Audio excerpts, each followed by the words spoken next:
In my morning pages today, something came through around feeling divided between two very distinct or seemingly distinct parts of myself. Feeling divided between my humanness and my divinity.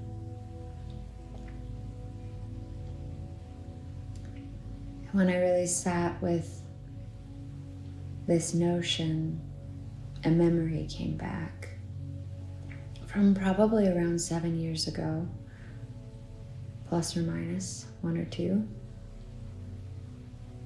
When I was living in San Francisco and I was attending regular talk therapy sessions with a certified therapist. And in one particular session, I remember I confessed or confided in my therapist that I was feeling very conflicted between two seemingly opposing parts of myself. And I believe I just came back from Burning Man, and I received a playa name while I was there, and that name was Pollyanna. And what that represents, there's actually two feminine archetypes, the Cassandra and the Pollyanna. And the Cassandra, based on Greek mythology, the princess, tends to be very serious, negative or pessimistic. She's predicting the bad things that are going to be happening, and she's quite grounded on the earth in a lot of ways. And for me, the Cassandra also represents my career woman, my workaholic, my type A teacher's pet, my success-hungry achiever, all those types of things. Perfectionistic people pleaser. And then on the other end of that was, for me at the time, the Pollyanna. And the Pollyanna represents optimism, free-spiritedness, openness, bubbliness, carelessness, adventure, wildness. And for me, she very much has her head in the sand, and in terms of intellect isn't of too much use to anybody, but she's a great time and she's very likable. Where the Cassandra, on the other hand, not so much, because she's always trying to warn everybody about the bad things that are coming. But the Pollyanna is very popular. And for me, she was the party girl. And I was finding at the time that I was flip-flopping between these two extreme parts of myself, that Monday through Friday, 9 to 5 or whatever hours I was working, I was sort of this really serious go-getter type and very in control. And then come 7 o'clock on Thursday or 9 o'clock on Friday or whatever time it was that I got together with friends or coworkers to blow off steam, I would get incredibly shit-faced drunk and have a quote-unquote great time and kind of lose myself and dance on tables and just be this wild and free and chaotic creature. And the problem was that these two polarized sides of me did not like each other, did not trust each other, did not have any common understanding or respect for one another. And so I kind of felt like I was constantly involved in this tug-of-war between my two halves. And I felt like I was abusing myself every time a different polarity grabbed the microphone. She would be like, Cassandra would grab the mic from Polly and be like, you drunk slut, what the hell did you do now? Wake up all hungover, and it's time to put the pieces back together and get back in control so that we can go back to work and be the one who has their shit together, right? The one who knows it all and is prepared for everything and can work through any amount of pain and dissatisfaction, really. She can just work through it. Like, that's the cure, that's the medicine. Work is the medicine for the Cassandra. And for Pollyanna, escaping and alcohol and recklessness, rebellion is the medicine. And so she would grab the microphone and, call Cassandra a prude and uptight bitch. Give me that. It's time to have some fun. And so this created a lot of very unhealthy, very imbalanced energy within me. And so I sat and explained this to my therapist, who suggested that we do an exercise that some call Gestalt therapy, others call, I think it's called the open chair, the empty chair. And then there's other names for it. Parts work is another version of it. But it's where you basically occupy one aspect of your personality at a time. You pick two poles, and you speak for each of them, and you sit in a different seat each time and go back and forth between the two seats. And you can do this on a pillow, you can do this in two chairs, you can do this on a sofa, but really genuinely turn to the empty seat and speak as though it were the counterpart. And so I did this, and I thought it sounded silly at first when she explained it, but I tried to open myself up to trying something new, and I started to speak. I believe I was speaking from the Cassandra to the Pollyanna first, and within minutes of this exercise, I really felt myself tuning in to this archetype within me, to this dominant state of personality, to this identity of the Cassandra, of the hardworking Cassandra. And she really gave it to Polly. She laid into her. And then I went, once it felt complete, I went and sat as Polly, and Polly really gave it right back to Cassandra.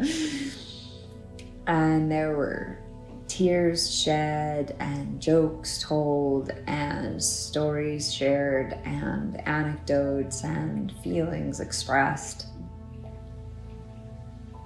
And I kept going back and forth and back and forth and back and forth. And what happened by the end of it was that distinction between those two poles all of a sudden seemed so much quieter, so much more subtle, so much less severe. It felt like the two poles of me had come to understand one another. They had come to respect and accept and appreciate one another. And they recognized the utility. It was like this third version of myself, or omniscient version of myself, rose up from that couch and started to witness what was happening between the two poles. And I wasn't hyper aware or conscious of this at the time, but in reflection, this is what feels true. And that neutral witness version of myself, that purer, more essential and natural version of myself felt gratitude, incredible gratitude towards both the Cassandra and the Pollyanna, because they both had served me well. They both had taught me so many valuable lessons, and they both helped me survive a period of my life in which I felt like I had no other options but to pivot and pendulum swing between these two. And it was just like that. It was just like a pendulum swinging. It started high and wide and fast and furious and heated as the conversation began. And little by little by little by little, it lost its pull, it lost its momentum, and it began to settle.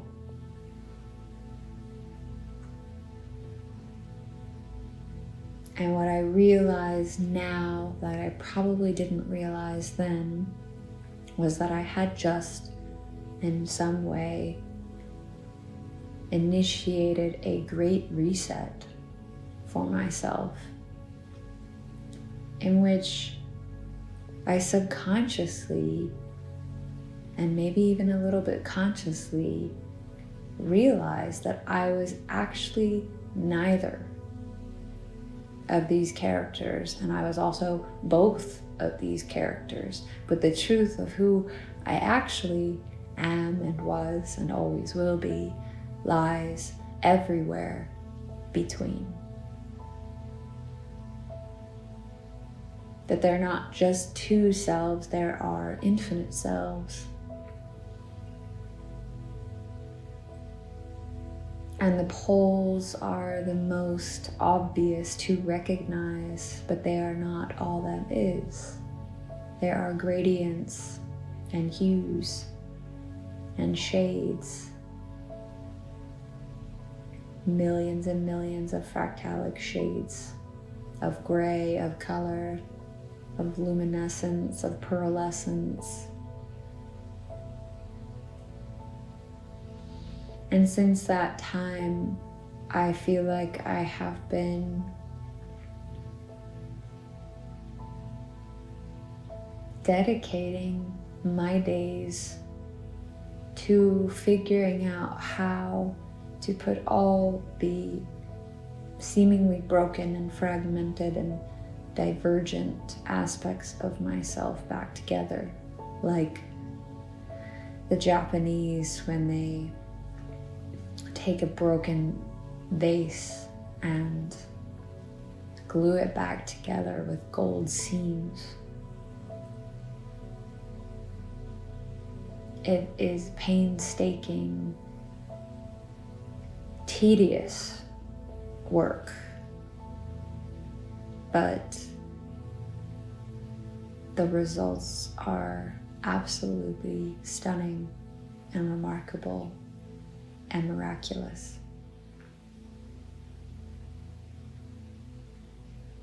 And so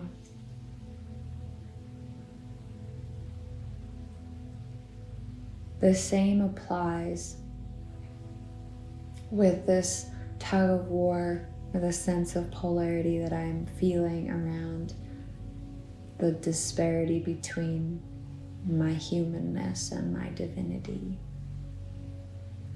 my mind and my soul, my imperfections and my perfection. And by sitting with both aspects of myself as often as possible, and listening and expressing and enacting and embodying as many aspects of myself as possible to the fullest, I create an opening. I am able to exit the limitations of the material realm.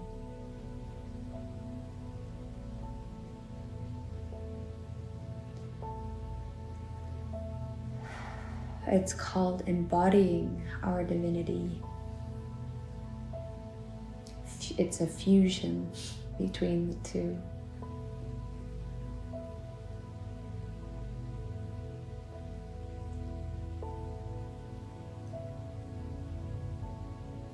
And for me, this is representative of the dance that us humans are invited to share with the divine, with our own divinity. It is a collaborative performance between my human free will and the will of the divine, of Mother, Father, God.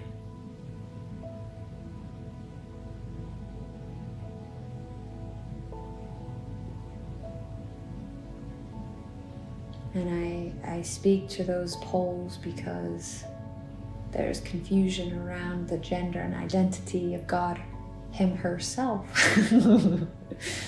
itself, ourself, but there is none.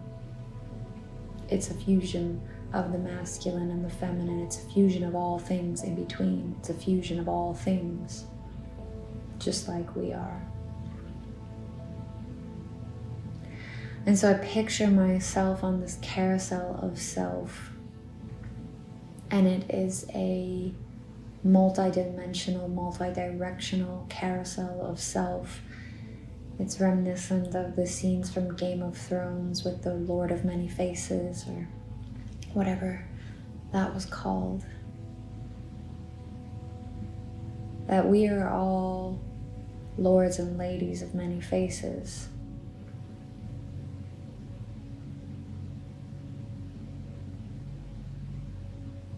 That we all wear many masks, that we all occupy many selves, not only in this life, but also beyond it.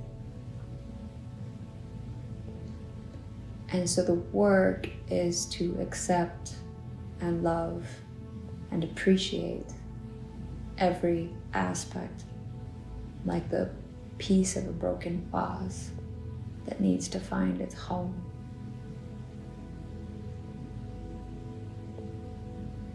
Needs to find its origin, its proper place, so that it can come together with the other pieces in the creation of something stunning.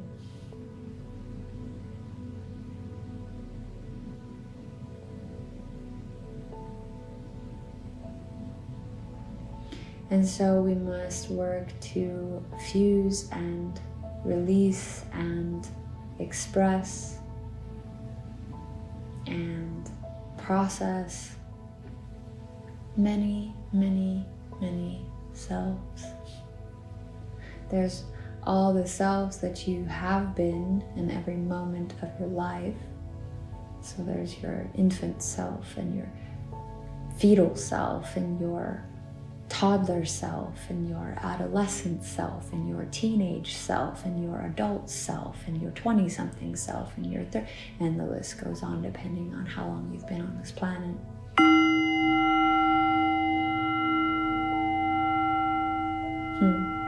I think that's all for now, and I'll tune back in tomorrow with something more, maybe a guided meditation. Is in order to help us unify ourselves. And in the meantime, if you want to try the empty chair exercise, I strongly recommend it. Just tune into two aspects of yourself that represent opposites, that would like to convene, that would like to be heard, And in further work, you can even explore parts of yourself that don't necessarily feel like opposites, but still feel at odds in some ways. You can also explore embodying or speaking for another person who's dead or alive. You can duke it out with coronavirus, any symbolic representations that you would like to express to. You can even sit in the opposing chair from your higher power or lack thereof. All right, that's all for now. We'll talk again soon. Thanks for listening.